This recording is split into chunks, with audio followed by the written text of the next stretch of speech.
Kain tayo mga mi, talbos, nalaga, and then okra, talong, and then may bagoong tayo mga kamamshi, super yummy. Kain tayo mga mi, okra, syempre yung favorite nating bagoong. Yummy. Makain nyo sa kakalim. Hindi.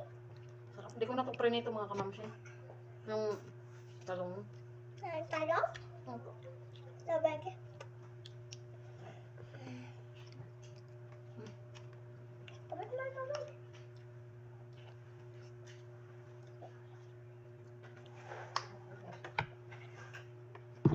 Mama, ayos siya. Ayos siya. Saan ba yun nila? Hindi mama niya. Mga papa? Oo po.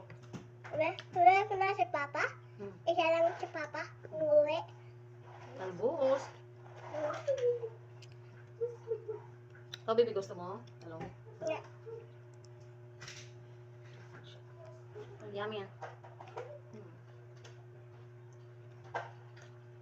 Ganitong ulam lang sapat na. Ang gusto ko itong mga ulam na to.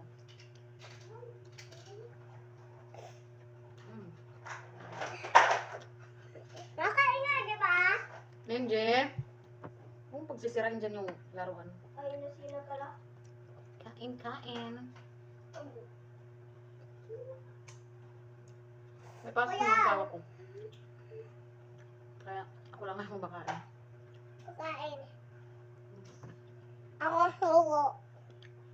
Aking sabot sa sayan. Opo. Kain. Albos. Huwag likot, baby. Baka malaglag yung puno. Wan mama? Oh. Batak? Kainin ma.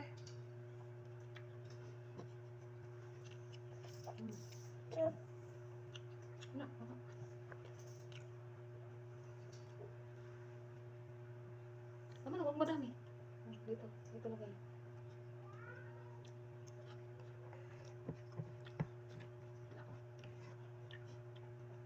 Ano yan? Wala na.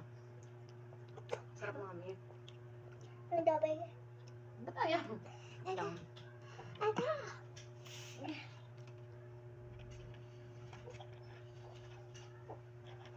Siya sumaw-saw.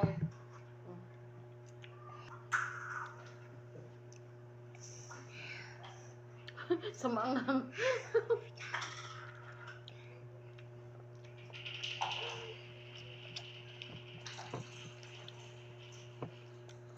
Gusto ko kanin ng ito. Well,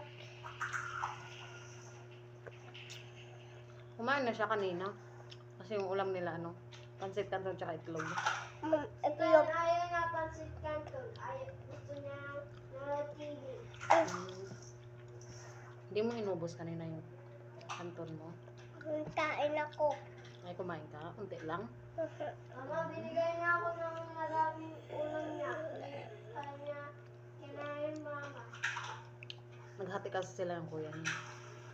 Gusto ko Lang. yan. Gusto ko yan. Sarap. Madagal si kuya to. School.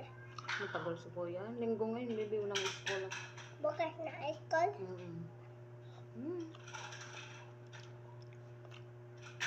Ito yung ganito lang. Simpleng ulam. Pero nakakabusog pa. Oo, basta natataktak. Bye-bye!